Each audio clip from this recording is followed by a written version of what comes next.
আকাশ যখন মেঘে ঢাকা কিংবা ভরা তারায়, নানান রকম কল্পনারা ভিড় করে সব দাঁড়ায়। সবাই কেমন গল্প বলে পাড়িয়ে দিচ্ছে ঘুম। ঠিক তখনই স্বপ্ন দেখায় গল্পের মরশুম।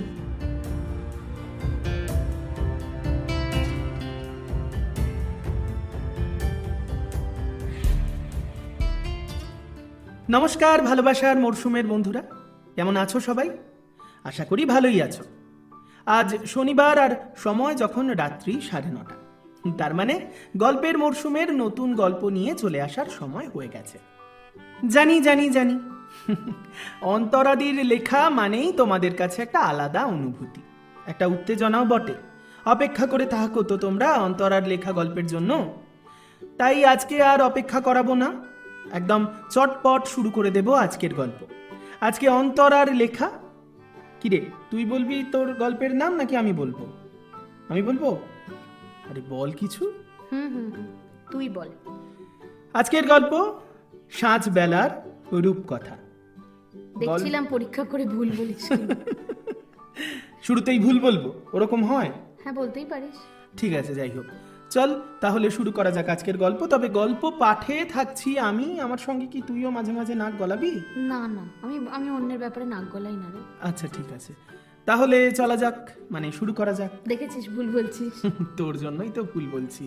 যাই হোক, তো আজকের গল্প অলরেডি তোমাদের নাম বলেই দিয়েছি, কি ভাবছিস মনে নেই? একেবারেই নয়, সাঁঝবেলার রূপকথা। গল্প পাঠে আমি তোমাদের বন্ধু প্রীতম, আর আমার সঙ্গে অন্যান্য ভূমিকায় অন্তরা তো আছেই, সঙ্গে রয়েছে অনিন্দিতা, সৌর এবং সৌজাত্য। কিরে, আর কাউকে নিয়েছিস? জিনিয়াকে নিয়েছিস, নামটা বললি না।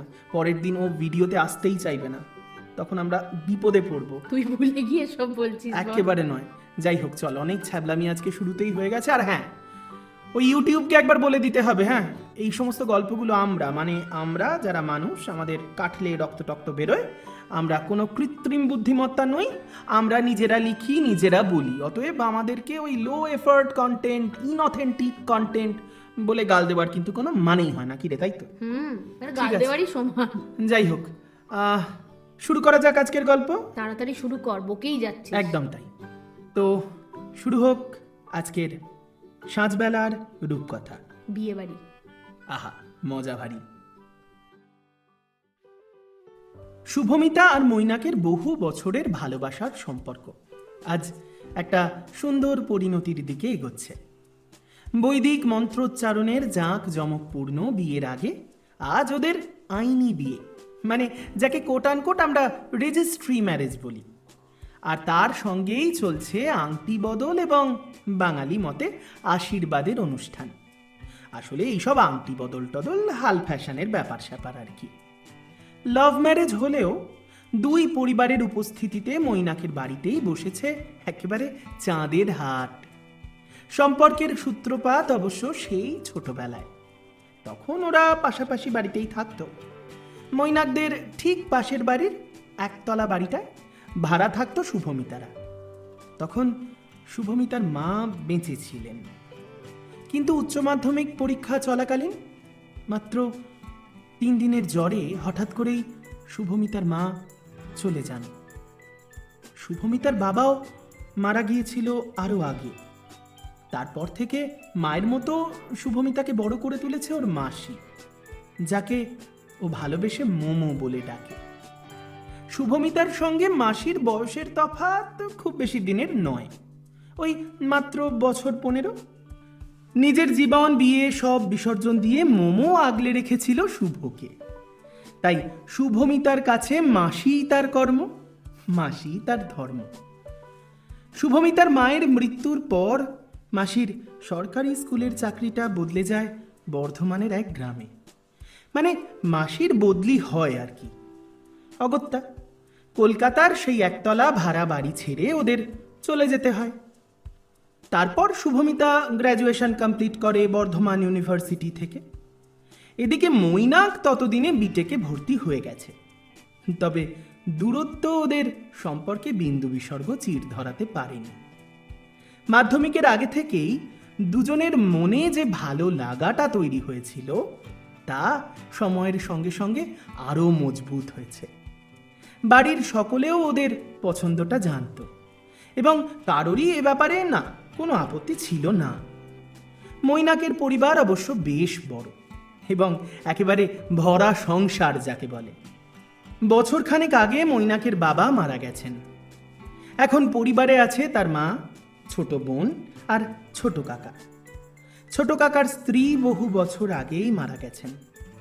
তারপর তিনিও আর বিয়ে টিয়ে করেননি। এই ছোট কাকাকে মৈনাক একেবারে জমের মতো ভয় পায়। অবশ্য ভয়ের কোনো সুনির্দিষ্ট কারণ নেই। আসলে ছোট কাকার গম্ভীর ব্যক্তিত্বই এমন যে সবাই একটু সমীহ টমিহ করে চলে আর কি। আজ সেই গমগমে বাড়িতেই সব বাধা পেরিয়ে চেনা শৈশবকে সাক্ষী রেখে এক হতে চলেছে শুভমিতা আর মৈনাক। ভোরের আলো সবে ফুটেছে, চারিদিক শান্ত স্নিগ্ধ। ছোট কাকা ঘরের জানলার ধারে আরাম কেদারায় বসে চশমাটা নাকের ডগায় নামিয়ে রোজকার মতো মন দিয়ে একটা উপন্যাস পড়ছেন। ঠিক এই সময় হাতে এক কাপ চা নিয়ে ঘরে ঢুকলেন বৌদি। বৌদি মানে মৈনাকের মা, রমা দেবী। এত সকালে চশমা এঁটে বই পড়া হচ্ছে ঠাকুরপো? এমনি বৌদি, উপন্যাসটা খুব চমৎকার, কিন্তু মাঝপথে এমন ঘুম পেয়ে গেল যে আর শেষ করতে পারলাম না। তাই সকাল সকাল বসে গেলাম বাকিটা শেষ করতে। আজকাল তুমি একদম রাতে ঘুমাও না, সারা রাত জেগে থাকো। আমি মাঝে মধ্যেই লক্ষ্য করেছি মাঝরাতেও তোমার ঘরে আলো জ্বলছে। নিজের যত্ন নাও এবার, না হলে শরীরটা তো একেবারে যাবে। হ্যাঁ, কি আর করবো বলো বৌদি, বয়স হচ্ছে, তাই বোধহয় আগের মতো আর ঘুম আসছে না। বিছানায় শুয়ে ছটফট করবার চেয়ে এই বই পড়ে কিছুটা সময় কেটে যায়। তা তোমার নবাব পুত্তুর কই? তার তো আজ রেজিস্ট্রি বিয়ে। তা ঘুম থেকে উঠেছেন নাকি এখনো নাক ডেকে ঘুমোচ্ছেন? কি বলছো তুমি? আজকে তার ঘুম হয় কখনো? রাতে ঘুমিয়েছে কিনা তাই সন্দেহ। কখন উঠে পড়েছে, দুবার চা খাওয়া হয়ে গেছে, এখন যাবে ক্যাটারিং এর লোকের সাথে কথা বলতে। ক্যাটারিং এর লোক কি এর মধ্যেই চলে এসেছে নাকি? না না, এত সকাল সকাল কি আর তারা আসে? আসবে না মানে? দুপুরে রান্না বান্না আছে, তারপর তাদের এত আয়োজন জোগাড় যন্ত্র করতে হবে, সময়ে না এলে কি চলবে? এই দুপুরে রান্নার বন্দোবস্তটা তোমার আলাদা করে করার কোনো প্রয়োজনই ছিল না ঠাকুরপো। এই তো আমরা বাড়ির কজন মানুষ, ঘরেই ঠিক ব্যবস্থা হয়ে যেত। জানি বৌদি, কিন্তু তবুও দাদার খুব শখ ছিল ছেলের বিয়েতে একেবারে হই হই হবে। ভিয়েন বসবে, নহবত বাজবে, চারিদিকে একেবারে আলোয় আলো হবে। তা তোমার ছেলে তো সেসব কিছুই করতে দিলে না।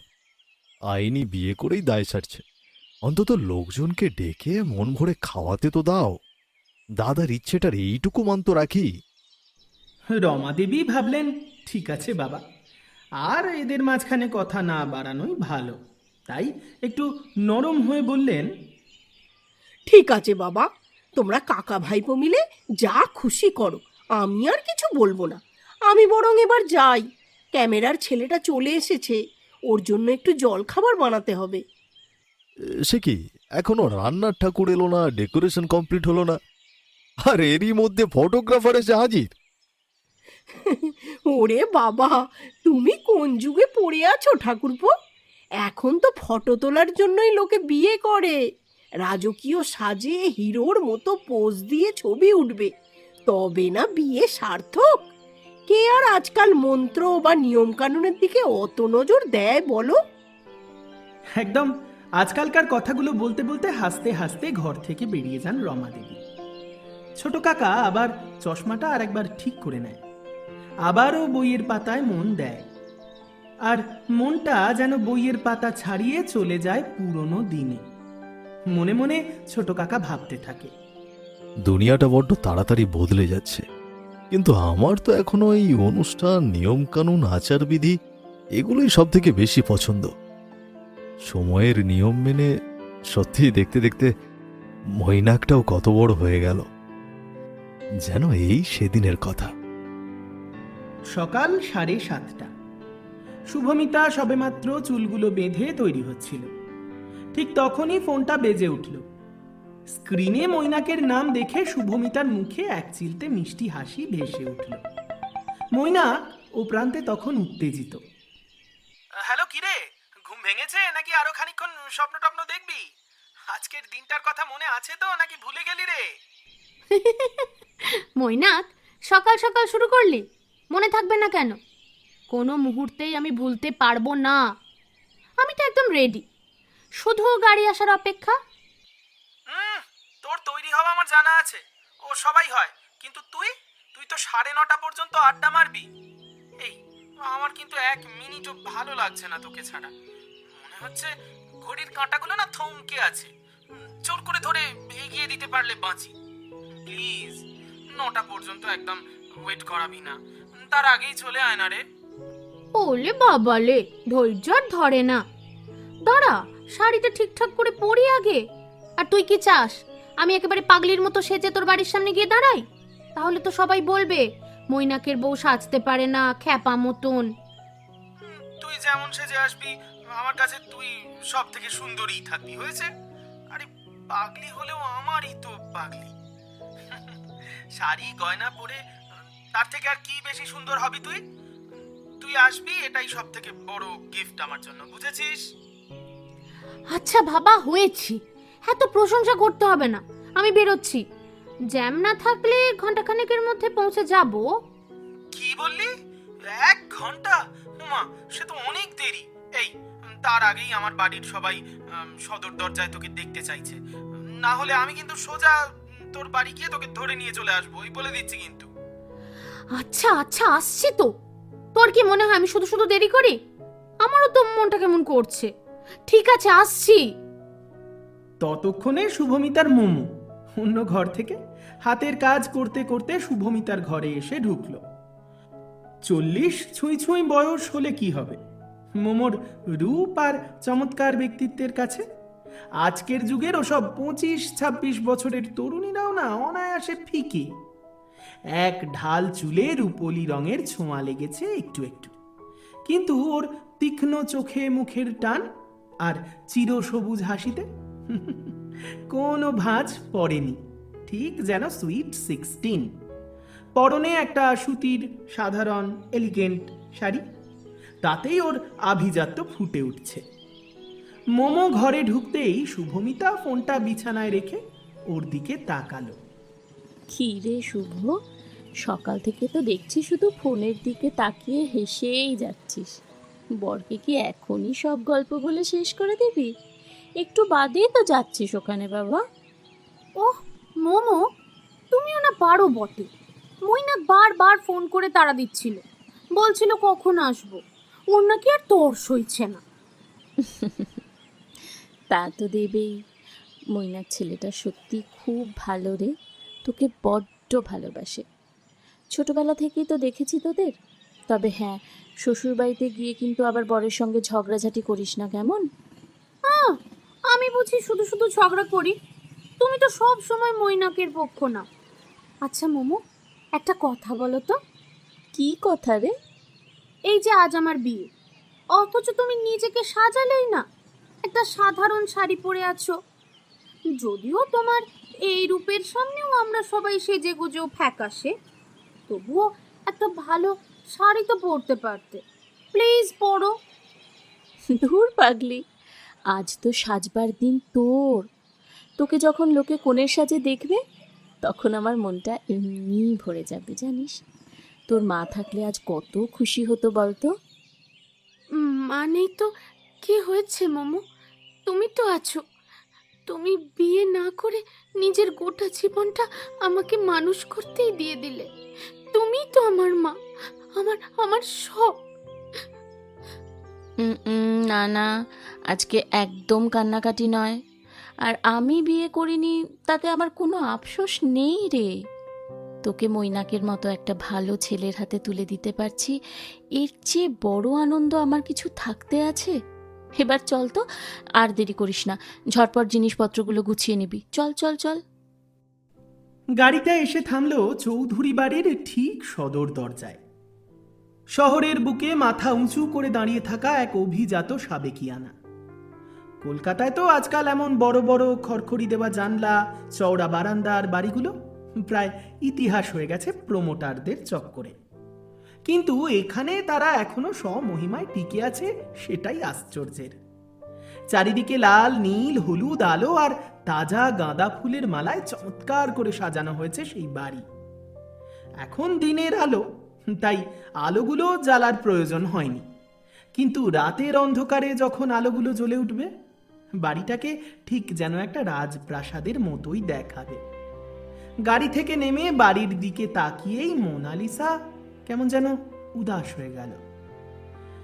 বুকের ভেতরটা এক লহমায় তোলপাড় শুরু করে দিল। কত বছর আগের পুরনো সব স্মৃতি। হঠাৎ করেই যখন জামাইবাবু মারা গেলেন, তখন দিদির পাশে এসে দাঁড়িয়েছিল মোনালিসা। দিদি আর ছোট্ট শুভকে আগলে এখান থেকেই ওর যাত্রা শুরু। তারপর এই শহর থেকে ওর সরকারি স্কুলের চাকরিটা পাওয়া। সুখের দিনগুলো গুছিয়ে ওঠার আগেই আবার এক ঝড়। উচ্চ মাধ্যমিকের মাঝেই মাত্র 3 দিনের জ্বরে দিদি অনুলিসাও চলে গেল চিরতরে, না ফেরার দেশে। এই পুরো কঠিন সময়টায় দুঃখে সুখে যে পরিবারটি তাদের হাত শক্ত করে ধরে রেখেছিল, তারা হলো এই চৌধুরী পরিবার। বিশেষ করে মৈনাকের বাবা দেবব্রত বাবু। মানুষটা সত্যিই দেবতুল্য ছিলেন। ওর স্ত্রী রমা দেবী একটু খিটখিটে আর একটু বাতিগ্রস্ত স্বভাবের হলেও দেবব্রত বাবু কিন্তু মোনালিসা আর শুভমিতার মা অনুলিসা দুজনকেই নিজের আপন বোনের মতোই দেখতেন, স্নেহ করতেন। ওর সেই আশ্বাস আর উৎসাহের জন্য মোনালিসা তখন মন দিয়ে পড়াশোনাটা শেষ করতে পেরেছিল। আজ উনি নেই, কিন্তু ওর দেওয়া সেই মনের জোরটুকুর জন্যই মোনালিসা আজ নিজের পায়ে দাঁড়িয়ে শুভমিতাকে এভাবে মানুষ করতে পেরেছে মনের মতো করে। মোনালিসা যখন স্মৃতির সাগরে ডুব দিয়েছে, শুভমিতা তখন গাড়ি থেকে নেমেই এক ছুটে ঢুকে পড়ল সোজা চৌধুরী বাড়ির ভেতর। মোনালিসা অবশ্য পা বাড়িয়েও একটু ইতস্তত করে থমকে দাঁড়ালো। কত বছর পর আজ আবার সেই চেনা উঠোনে পা রাখা। একটা সূক্ষ্ম সংকোচ যেন ওকে আষ্টে পৃষ্ঠে জড়াতে চাইছে। কিন্তু শুভমিতার মনে সেসবের বালাই নেই।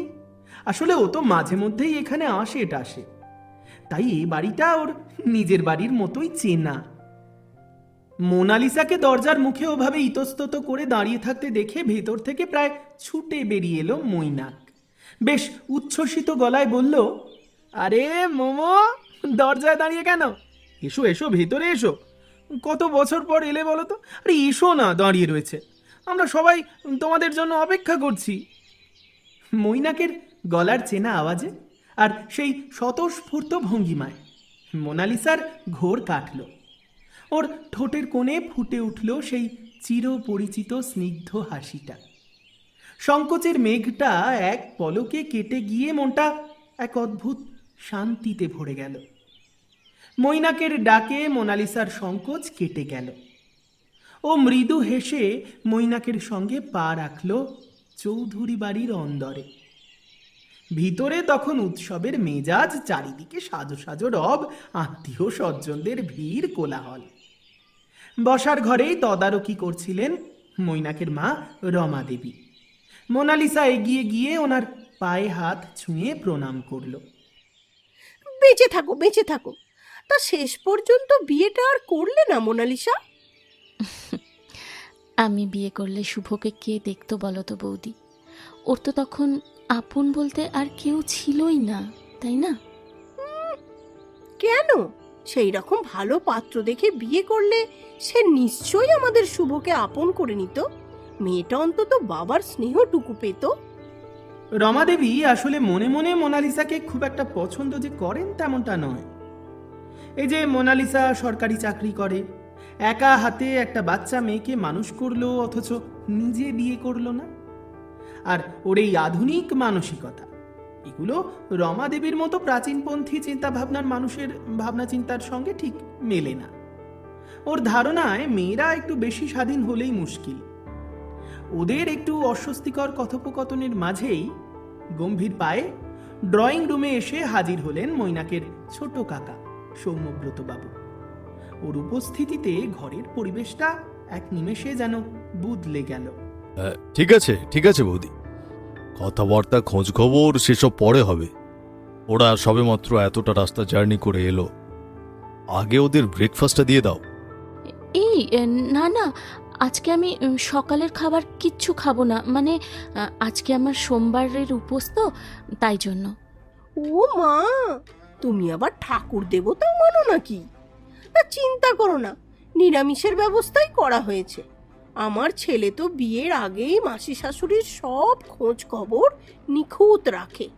আজকে যে তোমার নিরামিষ সে কথাও খুব ভালো করেই জানে। শুভমিতা এতক্ষণ মৈনাকের পাশে দাঁড়িয়ে সবটাই শুনেছে। ও এবার মৈনাকের দিকে তাকিয়ে ফিস ফিস করে হেসে উঠল।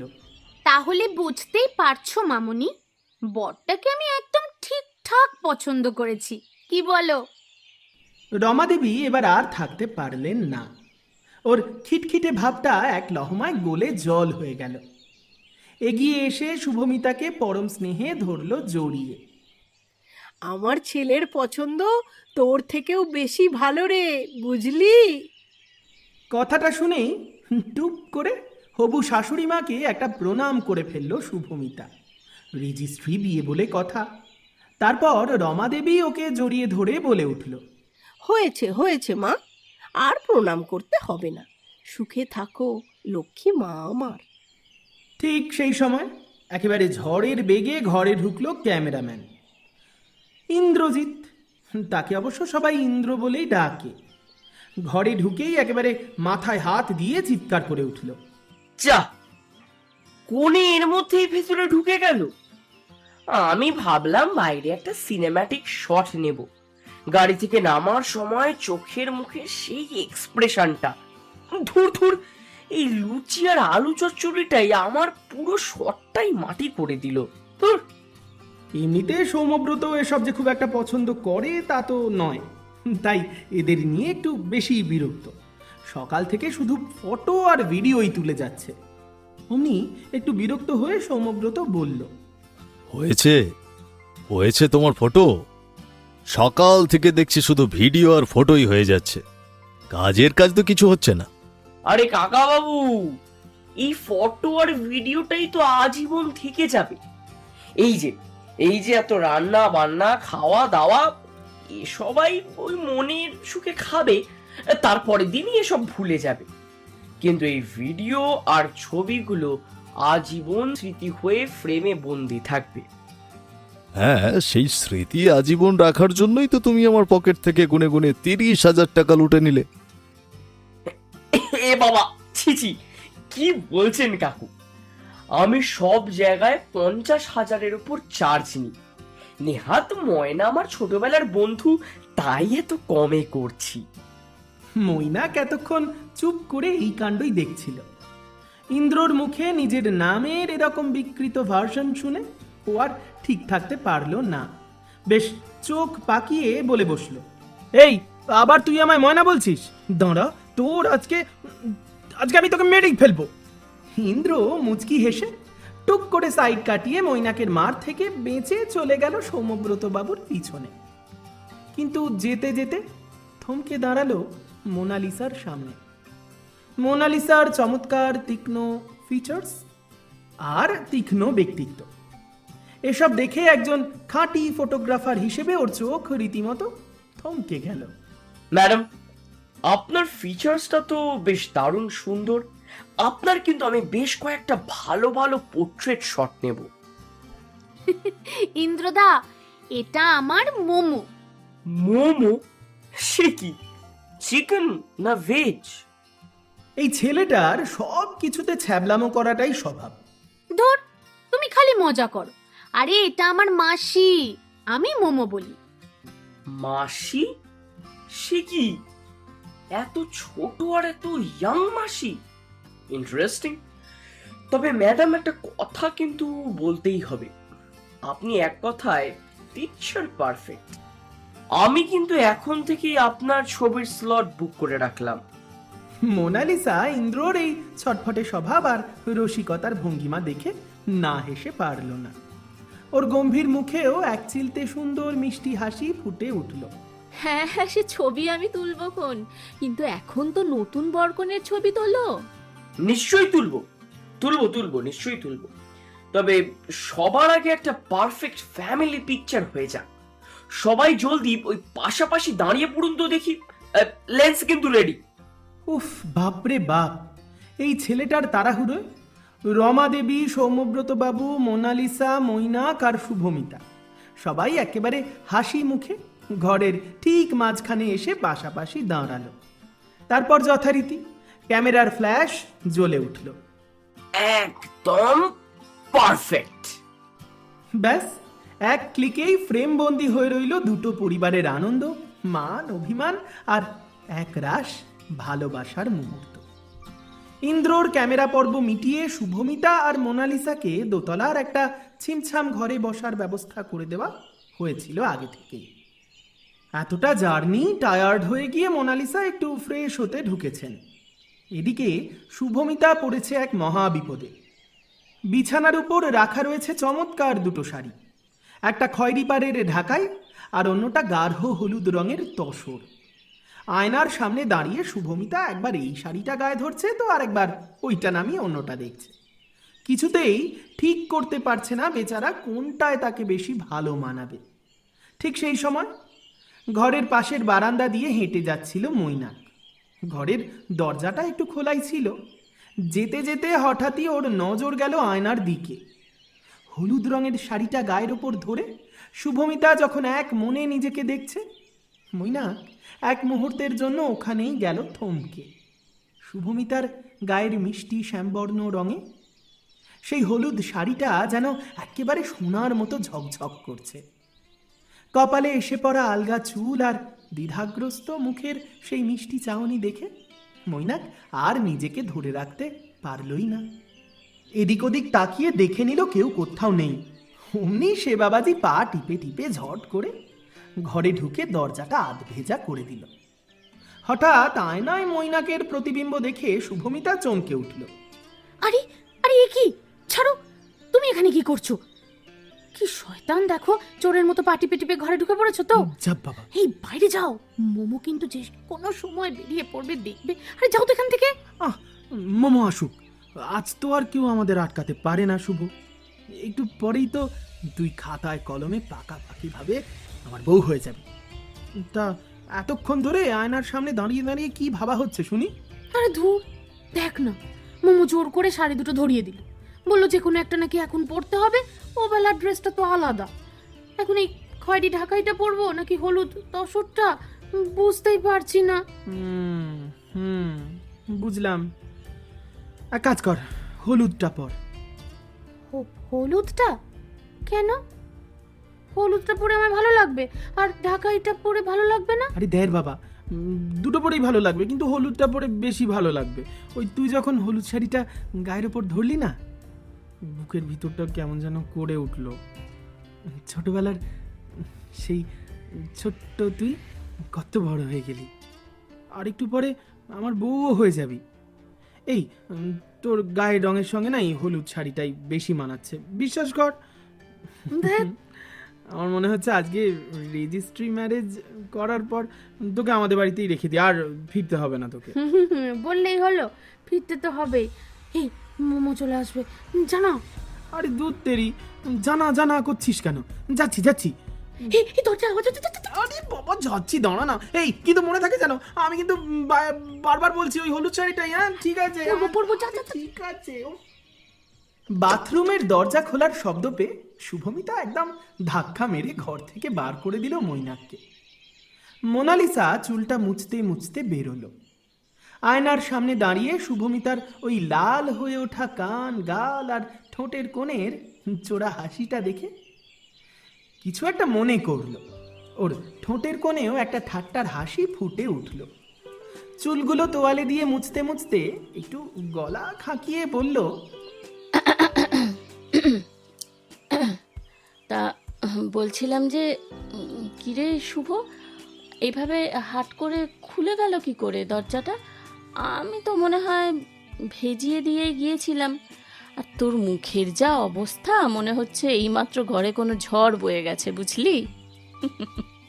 শুভমিতা বেচারা অপ্রস্তুত হয়ে পড়েছে। এবার তো পরিস্থিতি সামাল লোকেই দিতে হবে, এর দায় তো আর মৈনাক নেবে না। কই কই কই না তো মামা, ঝড় হতে যাবে কেন? ওই ওই আসলে খুব হাওয়া দিচ্ছিল তো, তাই তাই দরজাটা হয়তো খুলে গেছে। ওহো, হাওয়া দিচ্ছিল? তা সেই হাওয়াটা কি কেবল শুধু তোর এই গাল দুটোতেই এসে লেগেছে? তা হাওয়ার নামটা কি রে, মৈনাক?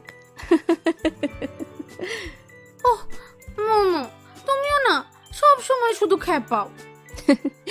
আমি খ্যাপাচ্ছি না তোরা দুজনে মিলে আমাকে বোকা বানাচ্ছিস? কোনটা? ছেলেটা আর কটা মিনিট সবুর করতে পারলো না। স্নানে ঢোকার আগেও দেখলাম বারান্দায় ছটফট করছে, আর বেরোতেই দেখি কোণের গাল একেবারে লাল হয়ে রয়েছে। না, এবার আর সত্যি গোপন করে কাজ নেই। একে বাড়িতে নিত্যদিনের পুজোর ঘন্টা বাজছে, তার উপর আস্তে আস্তে চারিদিকের শহরের ব্যস্ততা, গাড়ি ঘোড়ার হর্ন শোনা যাচ্ছে চারিদিক থেকে। আমি তো ওকেই বকছিলাম মোমো, বলছিলাম কেউ দেখে ফেললে কি ভাববে, কিন্তু ও তো শুনছেই না। জোর করে বলল আজ নাকি আমাকে এই হলুদ তসরটাই পরতে হবে, ও নাকি এই শাড়ি পরে আমাকে দেখার জন্য অপেক্ষা করবে। তখনও শুভমিতার কাঁধে সেই হলুদ শাড়িটা মেলে রাখা রয়েছে। আর এতটুকু মেয়েটাকে হঠাৎ করে বড় হতে দেখে খানিকটা উদাস হয়ে গেল শুভমিতার মোমো। মৈনাক একদম ভুল বলেনি রে শুভ, তোকে সত্যি এই হলুদ শাড়িটায় বড্ড মানাবে। তোর মাও ঠিক এই রকমই একটা হলুদ শাড়ি পরেছিল ওর আইবুড়ো ভাতের দিন, জানিস?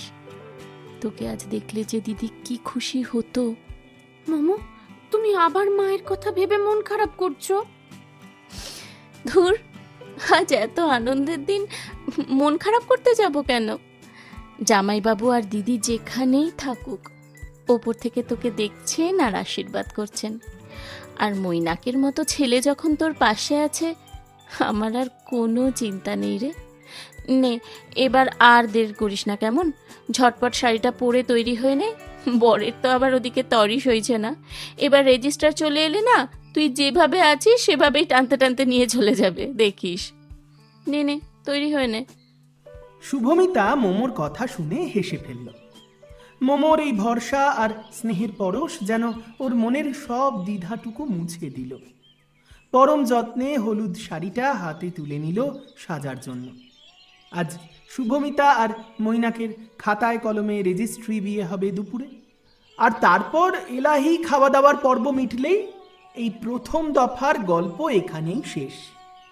কিন্তু উৎসব তো আসলে 24 ঘন্টার। আসল ধামাকা তোলা আছে সন্ধ্যের জন্য, যখন মেকআপ আর্টিস্ট এসে শুভমিতাকে সাজাবে, আর রাতে জমকালো পার্টির সঙ্গে হবে এঙ্গেজমেন্ট আর আশীর্বাদের অনুষ্ঠান। আর এই গোটা সাবেকি বাড়িটার ভোল বদলে দেওয়ার পিছনে সকাল থেকেই যে মানুষটা নিজে হাতে দাঁড়িয়ে থেকে সবটা তদারকি করছেন, তিনি আর কেউ নন, সৌম্যব্রত। আজ বরদা বেঁচে থাকলে হয়তো এতটা চাপ ওর ওপর পড়তো না, কিন্তু দাদার অনুপস্থিতিতে গোটা চৌধুরী বাড়ির অভিভাবকত্বের দায়িত্ব সৌম্যব্রত একাই নিজের কাঁধে তুলে নিয়েছে। মৈনাক যথেষ্ট সাহায্য করার চেষ্টা করেছে বটে, কিন্তু আজ ওর নিজেরই বিয়ে, তাকে আর কতই বা খাটানো যায়। সকলের কাজের ফাঁকে একটু সময় পেয়ে নিজের ঘরের ভিতর পায়চারি করতে করতে হঠাৎই একটা ছবির সামনে এসে দাঁড়িয়ে পড়ল সৌম্যব্রত। ওর পা দুটো থমকে গেল। সুলেখা, ওর স্ত্রী। বিয়ের বয়স যখন মাত্র 6 মাস, আচমকা হার্টের সমস্যায় মেয়েটা চলে গেল। কেউ জানতো না, কেউ জানতো না ওর মনের ভেতর এমন একটা রোগ ও লুকিয়ে রেখেছিল। সম্বন্ধ করে বিয়ে, একে অপরকে ঠিকঠাক চিনে নেওয়া বা একটা গভীর বন্ধুত্ব গড়ে ওঠার আগে সুলেখা চলে গিয়েছিল। তারপর থেকে এই দীর্ঘ বছরগুলোতে সৌম্যব্রত একাই কাটিয়ে দিয়েছে। আজ গোটা বাড়ি আলো আর ফুলে সাজানো হচ্ছে, চারিদিকে হই হুল্লোড় আনন্দ। সৌম্যব্রতর মনে হলো ওর নিজের বিয়ের পর এই চৌধুরী বাড়িতে এত বড় উৎসবের আয়োজন আর কোনো দিন হয়নি। স্মৃতির পাতা উল্টাতে উল্টাতে যখন সৌম্যব্রত মগ্ন, ঠিক তখনই দরজার কাছ থেকে একটা চেনা শান্ত গলার শব্দ ভেসে এলো। স্বভাবতই ওর ভাবনায় ছেদ পড়ল। শুনেছি দিদি নাকি খুব সুন্দরী ছিলেন। এমন একটা অতর্কিত প্রশ্নে সৌম্যব্রত একটু চমকে উঠল। তারপর নিজেকে সামলে নিয়ে মোনালিসার দিকে তাকিয়ে একটা ম্লান হেসে উত্তর দিল। হ্যাঁ, যারা দেখেছিল তারা সবাই তাই বলতো। অল্প কটা দিনই তো ছিল এ বাড়িতে। ভালো মানুষরা বোধহয় পৃথিবীতে বেশি দিন থাকেন না। আমার দিদি আর জামাইবাবুও তো কত তাড়াতাড়ি আমাদের ছেড়ে চলে গেলেন। ঠিকই বলেছ, তবে কষ্ট হলেও জীবন তো আর থেমে থাকে না। এই যেমন আজকে সকাল থেকে বাড়িতে এত হই হই দেখে মনটা জুড়িয়ে যাচ্ছে। সমস্ত খাটুনি যেন সার্থক মনে হচ্ছে। তা যা বলেছেন, সকাল থেকেই দেখছি আপনি একা হাতে দাঁড়িয়ে সবটা সামলাচ্ছেন। তা এই ব্যস্ততার মধ্যেও ঘরে একা একা কি করছেন এত? আচ্ছা আচ্ছা, বই পড়ছেন। এখনো এতই বই পড়েন? না না, এখন কি আর বই পড়ার সময়? সকালে যে উপন্যাসটা পড়ছিলাম ওটাই টেবিলে ভুল করে খুলে রেখে গিয়েছিলাম। এই বন্ধ করে আবার আলমারিতে তুলে রাখছিলাম। আসলে আজ বড্ড পুরনো দিনের কথা মনে পড়ছে তো, তাই নস্টালজিক হয়ে পড়ছি। স্বাভাবিক, আজ দিনটাই যে এমন। তা এটা কার লেখা বই, মানে বিষয়? এটা একটা মনস্তাত্ত্বিক উপন্যাস, মানুষের একাকিত্ব আর জীবনের সাথে মানিয়ে নেওয়ার গল্প। তুমি তো স্কুলের টিচার, সময় পেলে পড়ে দেখতে পারো। তোমার নিশ্চয়ই ভালো লাগবে। নিশ্চয়ই পড়ব। শুভটার বিয়ে মিটে যাক, ও শ্বশুরবাড়িতে থিতু হয়ে যাক, তারপর আমার হাতে তো অগাধ সময়। তখন আপনার কাছ থেকে এসে বইটা ধার করে নিয়ে যাব। সে আর বলতে, যখন ইচ্ছে নিয়ে যাও। আর শোনো, শুভমিতা কিন্তু এই বাড়ির মেয়ে হয়ে আসছে, ও সব সামলে নেবে। তুমি নিজের একাকিত্বের কথা ভেবে একদম মন খারাপ করবে না। মোনালিসা সৌম্যব্রত বাবুর এই কথার ভিতরের সমবেদনাটুকু অনুভব করতে পারল। ওর ঠোঁটের কোণে একটা তৃপ্তির হাসি ফুটে উঠল। সকালের মিঠে রোদ জানলা দিয়ে এসে পড়ল দুজনের উপর। একটা চেনা একাকিত্ব আজ দুই ভিন্ন মানুষের মনে একটা অদ্ভুত বন্ধুত্বের সেতু তৈরি করে দিল। চৌধুরী বাড়ির সাজানো হলঘরটা এখন রীতিমতো গম গম করছে। চারিদিকে রজনীগন্ধার সুবাস। সোফায় চেয়ারে সবাই মিলে গোল হয়ে বসে পড়েছে। রেজিস্ট্রার যে কোনো মুহূর্তে এসে হাজির হবেন। তার আগে এই সময়টুকু পুরো দমে চলছে আড্ডা, ঠাট্টা, হাসি, তামাশা, আর সঙ্গে ওই যে ইন্দ্র বাবাজির ক্যামেরার ফ্ল্যাশ। পরিবেশটা একেবারে জমজমাট। ঠিক তখনই হলঘরের মাঝখানে বেশ জোর গলায় রীতিমতো হাততালি টাততালি দিয়ে বলে উঠল ইন্দ্র। অ্যাটেনশন অ্যাটেনশন বন্ধুগণ, শুধু শুধু এভাবে ঠায় বসে থেকে কোনো লাভ নেই। চলুন রেজিস্টার আসার আগে একটা সুন্দর গেম খেলা যাক। এটাও এই দিনটার একটা দারুণ স্মৃতি হয়ে থেকে যাবে। ছেলেটার প্রস্তাব মন্দ নয়। পিছন দিক থেকে মৈনাকের পাশের বাড়ির এক দিদি তনয়া চশমাটা ঠিক করতে করতে একটু হেসে বলে উঠল, বাবা, এই ভর দুপুর বেলা আবার গেম খেলবো? এটা বিয়ে বাড়ি না পিকনিক রে ইন্দ্র? ইন্দ্র বেচারা ব্যাপারটার গুরুত্ব বোঝাতে একেবারে তৎপর। না না তন্ময়াদি, এটা সেরকম বোরিং গেম নয়। আমি একটা করে ওয়ার্ড বলবো, আর যে খেলছে সেই শব্দটা শোনার ঠিক পরের মুহূর্তেই তার মাথায় প্রথম যে কথাটা আসবে সেটাই সপাটে বলে দিতে হবে। কোনো ফিল্টার থাকবে না, জাস্ট ইনস্ট্যান্ট রিয়াকশন। রেডি তো সবাই? তাহলে প্রথম শিকার আমাদের তনয়াদি। অগত্যা, খেলতে যখন হবেই তনয়াদি রীতিমতো রেডি হয়ে একটু নড়ে চড়ে বসলো। তনয়াদি, তোমার প্রথম শব্দ ছুটি। ছুটি? দাঁড়া একটু ভেবে নি। দীঘা। না না, Puri Puri. Oh no no no no no no no, তনয়াদি ফাউল ফাউল ফাউল। ভাবলে একদম হবে না, শব্দ শুনলেই সাথে সাথে বলতে হবে। চলো আরেকবার সুযোগ দিচ্ছি, এবার স্পিডে। তোমার শব্দ হলো সংসার। বাসন মাজা। পারফেক্ট, এই তো লাইনে এসেছো। আচ্ছা, এবার বলো রোম্যান্স। সিরিয়াল। আর তোমার শেষ শব্দ মৈনাক। কুঁড়ের রাজা। তনয়াদি, এটা কিন্তু একদম অন্যায়। No arguments please. তন্ময়াদির রাউন্ড শেষ। এবার আমাদের পরবর্তী প্রতিযোগী আমাদের মোমো থুড়ি মোনালিসা ম্যাডাম। না না ইন্দ্র, আমাকে না এর মধ্যে একদম টেনো না প্লিজ। আমি এসব গেম টেম একদম খেলতে পারি না, জানো তো। তোমরা খেলো না, তোমরা খেলো। আমি বেশ দেখছি, কেমন? তোমরা খেলো। না না মোমো, এরম করলে হবে না। তুমি রাজি না হলে কিন্তু খেলাটাই জমবে না। খেলো না প্লিজ, জাস্ট জাস্ট একটু তো খেলা, প্লিজ খেলো। সবাই মিলে একসাথে জোর করতে শুরু করায় মোনালিসা আর না করলো না। অগত্যা একটু মাথার চুল টুল হাত বুলিয়ে ঠিক করে বসলো। ব্যাস, ম্যাডাম রেডি। আপনার শব্দগুলো কিন্তু একটু কঠিন হবে। আপনার প্রথম শব্দ জীবন। ক্যানভাস। ওয়াও, কোনো চিন্তা ছাড়াই এক শটে ছক্কা। দ্বিতীয় শব্দ একাকিত্ব। স্বাধীনতা। সৌম্যব্রত মোনালিসার দিকে চোখ তুলে তাকালো। ওর চোখে এক অদ্ভুত মুগ্ধতা। ঘরের বাকিরাও ওর উত্তরের গভীরতা দেখে একেবারে চুপ। ইন্দ্র তো রীতিমতো লাফিয়ে উঠল। জাস্ট অসাধারণ ম্যাডাম। আপনার শেষ শব্দ ভালোবাসা। শুভমিতা। ম্যাডাম, আপনি তো দারুণ উত্তর দিলেন। সত্যি বলছি, আমি না আপনার ফ্যান হয়ে উঠেছি। আচ্ছা, অনেক তো হলো। এবার এবার আমাদের আসল হিরো মৈনাক বাবু। রেডি তো ভাই? ও হবে না, আগে আমার বউকে জিজ্ঞাসা কর, তারপর আমি।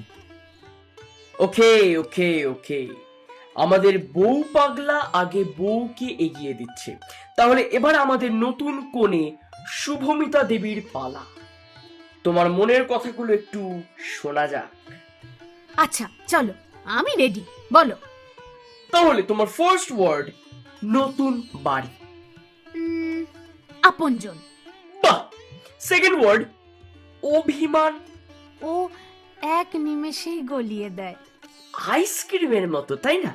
আচ্ছা, এবার থার্ড ওয়ার্ড বিয়ে। একটা সুন্দর স্বপ্ন। শুভমিতা তো একেবারে বলে বলে ছক্কা।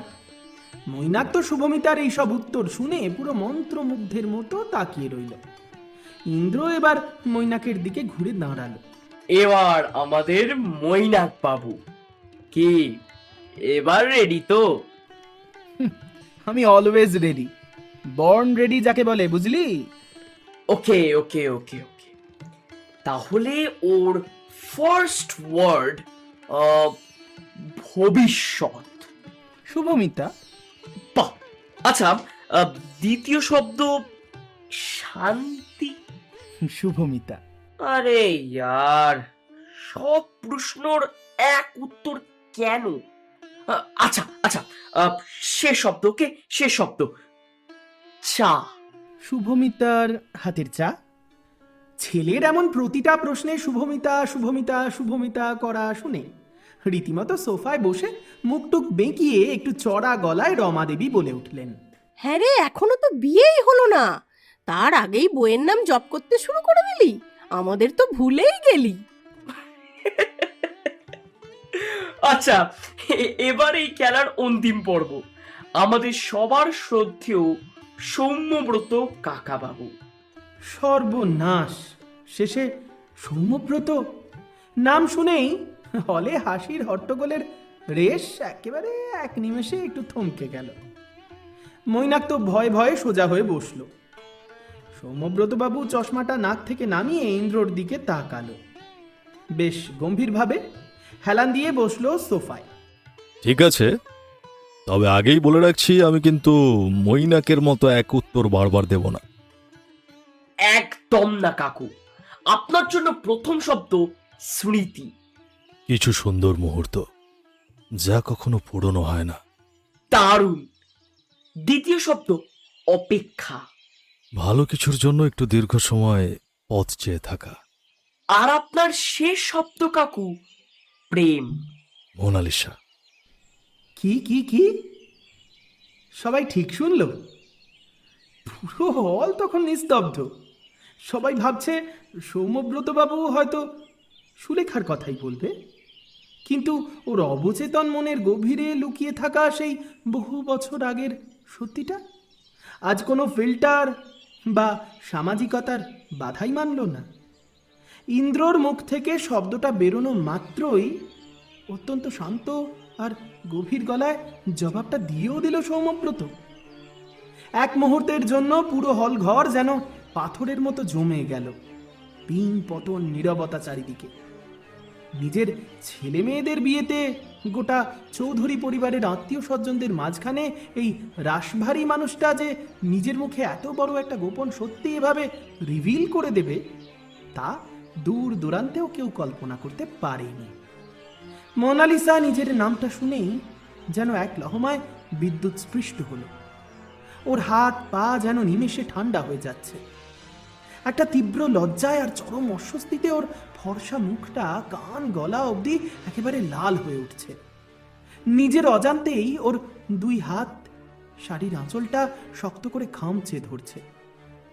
মাথাটা এতটাই নিচু করলো যে ওর মুখটা প্রায় দেখাই যাচ্ছে না। মনের ভেতর একটা অদ্ভুত ভয় আর অস্বস্তি রীতিমতো তোলপাড় করতে লাগছে। ছি ছি ছি ছি, সবাই এখন কি ভাবছে? শুভমিতার বিয়ের দিনে সবার সামনে এটা কি হয়ে গেল?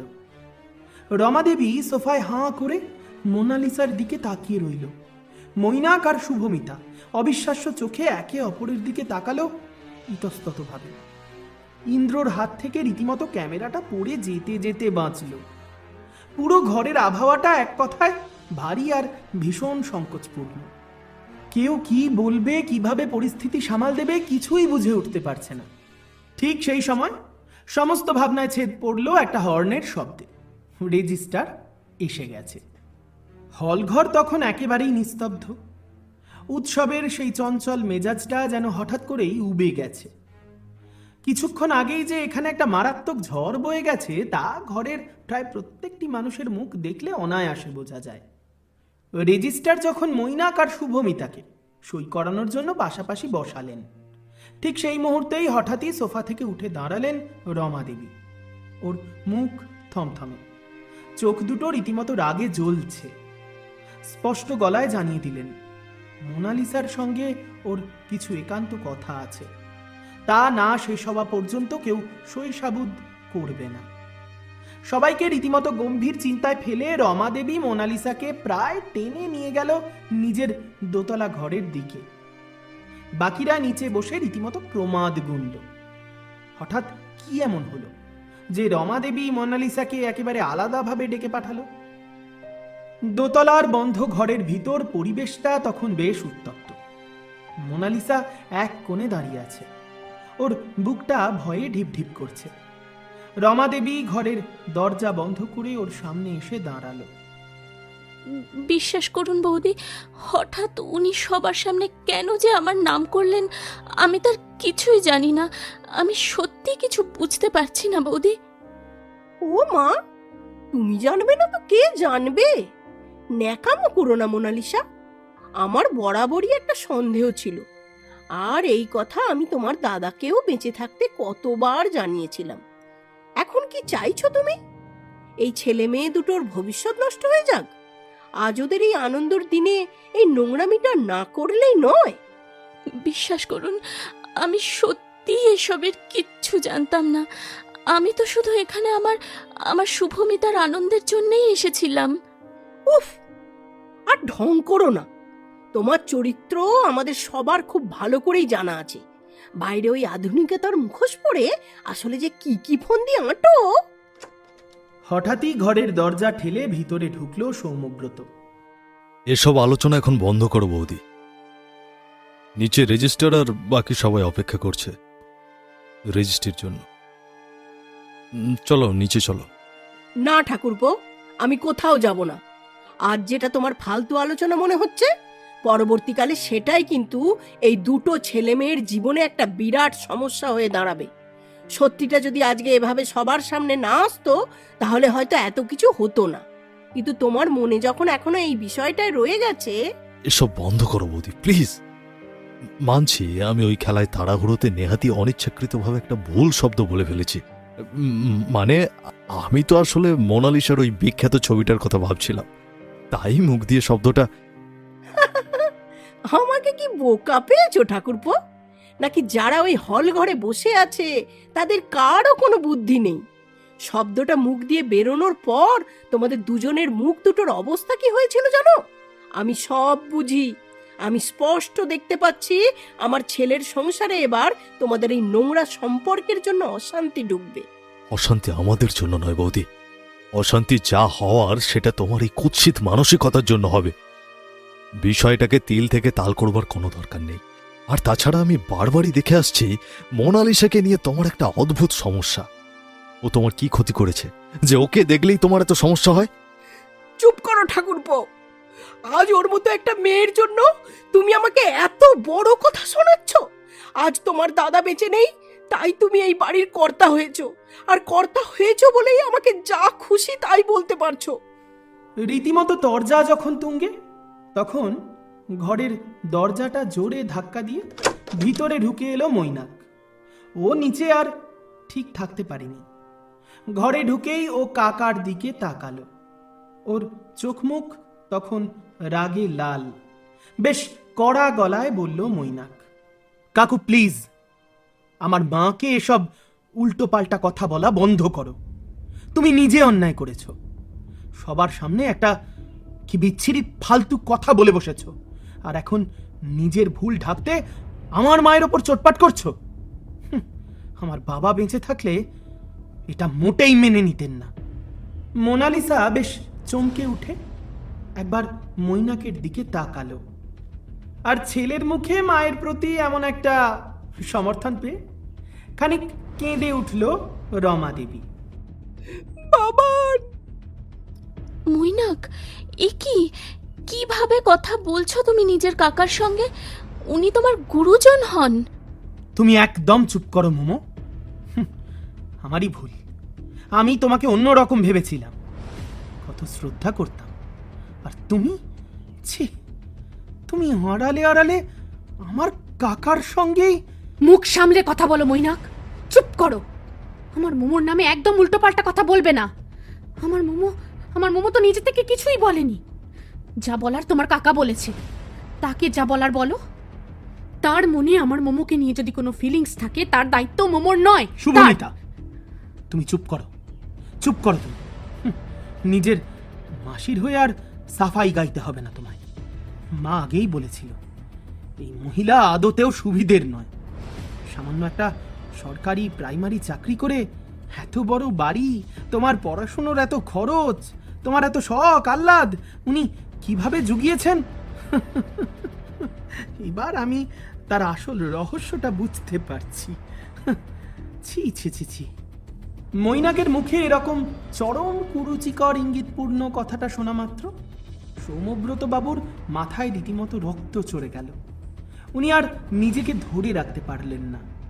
মৈনাক, আর একটা বাজে কথা বলবে না তুমি। ওর সম্পর্কে কি জানো তোমরা? কতটা জানো ওর অতীত যে আজকে এত বড় একটা নোংরা কথা তুমি মুখে আনলে? ও তোমাদের জন্য, এই পরিবারের জন্য কত বড় স্যাক্রিফাইস করেছে তোমরা তার বিন্দু মাত্র জানো? সৌম্যব্রতর মুখে স্যাক্রিফাইস শব্দটা শোনা মাত্র মোনালিসা রীতিমতো শিউরে উঠল। ওর ভেতরের দীর্ঘদিনের চেপে রাখা গোপন ভয়টা এবার সত্যি সত্যি প্রকাশ পেয়ে যাবে। পাগলের মতো সৌম্যব্রতর হাতটা চেপে ধরল এবং জোর হাত করে প্রায় কেঁদে উঠে বলল, না না সৌম্যব্রত, আপনার দুটি পায়ে পড়ি, চুপ করো, চুপ করো। এসব কথা আজ আর বলো না প্লিজ, আমি হাত জোর করছি, চুপ করো। আর কতদিন চুপ করে থাকবে মোনালিসা?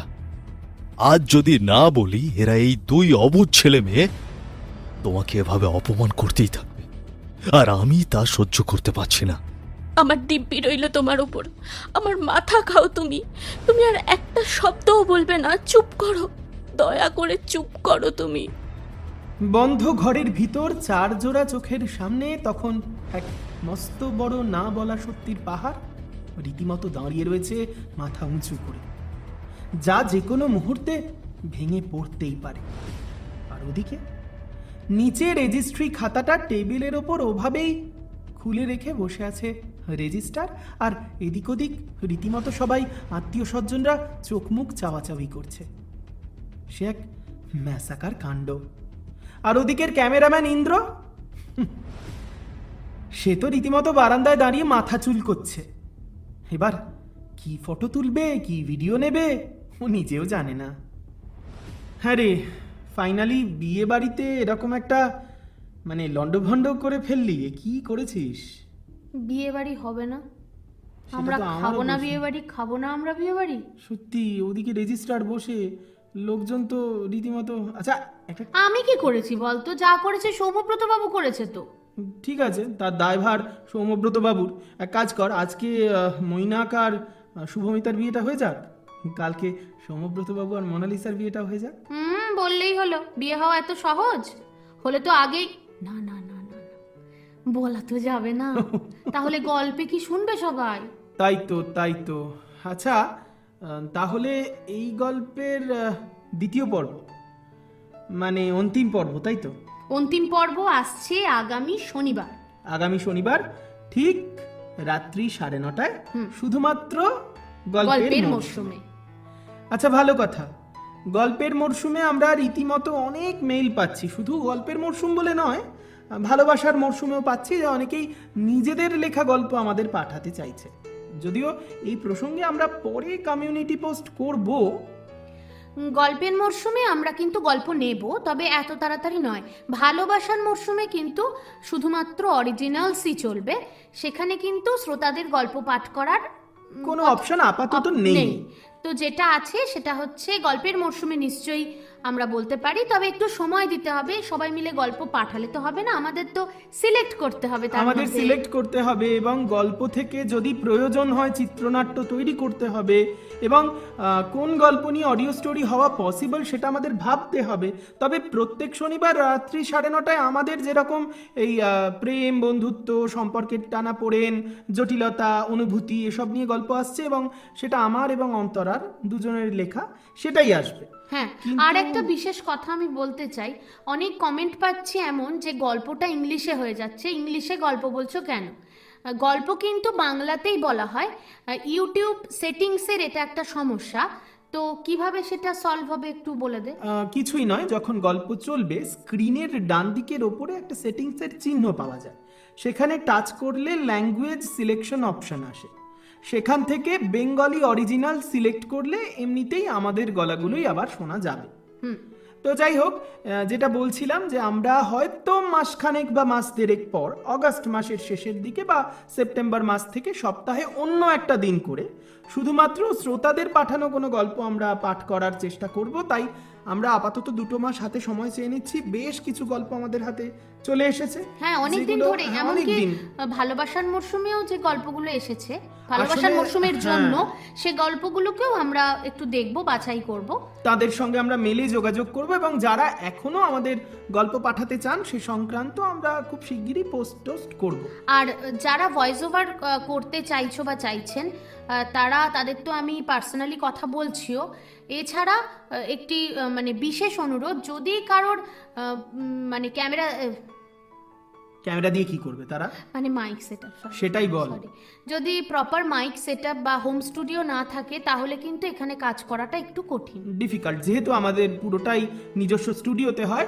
তবে হ্যাঁ, যারা চন্দননগরের আশেপাশে আছো তারা যদি আমাদের পার্সোনালি যোগাযোগ করো, আমাদের চন্দননগরে স্টুডিও ওপেন হচ্ছে খুব শিগগিরই। সেখানে এসে কাজ হ্যাঁ, করা যেতে পারে, সেটা আলোচনা সাপেক্ষ। আলোচনা সাপেক্ষ। এবং আমরা হয়তো খুব শিগগিরই, হয়তো এবছরের শেষের দিকে ভয়েস ওভার, গল্প লেখা এ সংক্রান্ত একটা মানে ওই যাকে বলে ওয়ার্কশপ, সেটা নিয়েও আসতে পারি।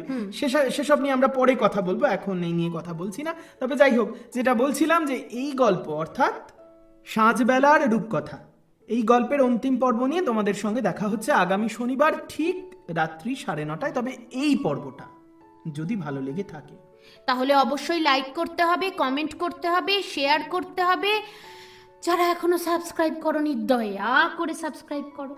একদম।